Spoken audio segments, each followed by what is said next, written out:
What is going on, guys? It is Russ, and today I'm going to give you guys my honest review of Call of Duty Ghosts.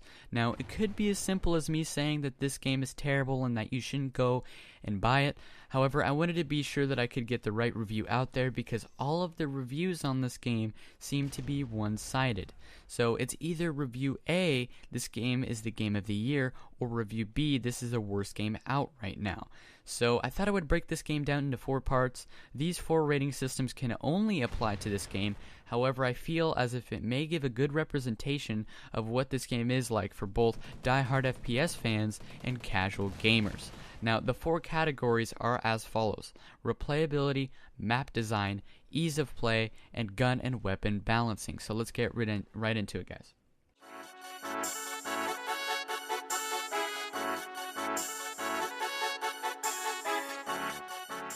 Alright guys, so let's go ahead and talk about replayability.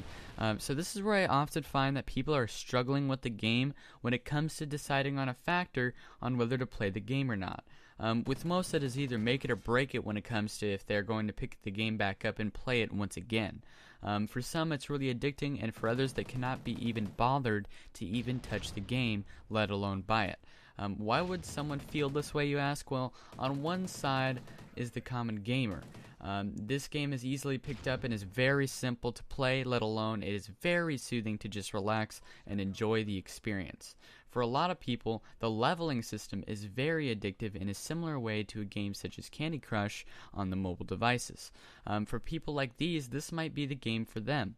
Now, on the flip side of things, another sort of crowd tends to degrade the game for being utterly repetitive, and this might have something to do with multiple games sold before it, as well as similarity between these two games. It's not surprising that people have turned to games such as Battlefield 4 for a different experience every time you encounter someone.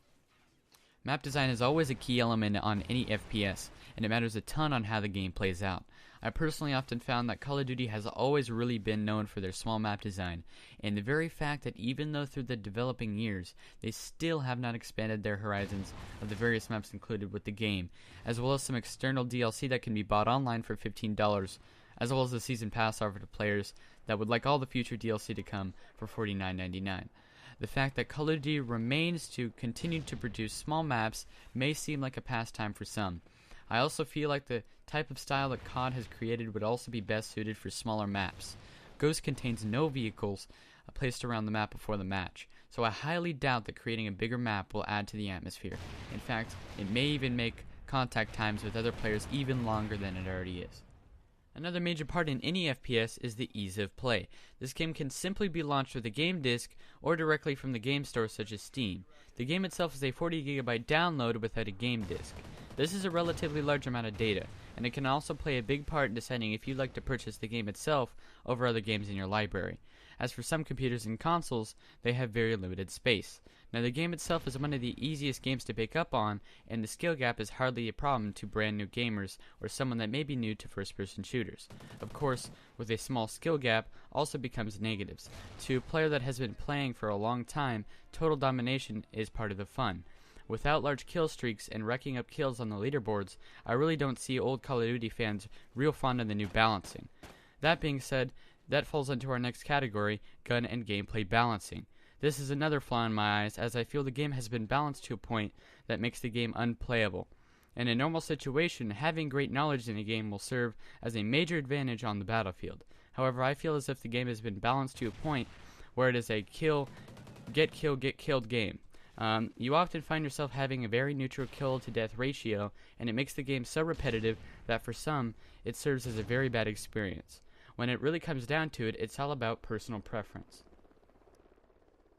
That being said, guys, let's go ahead and break down each of the scores that I have given for each category, each of which I have rated them using the 10 scale.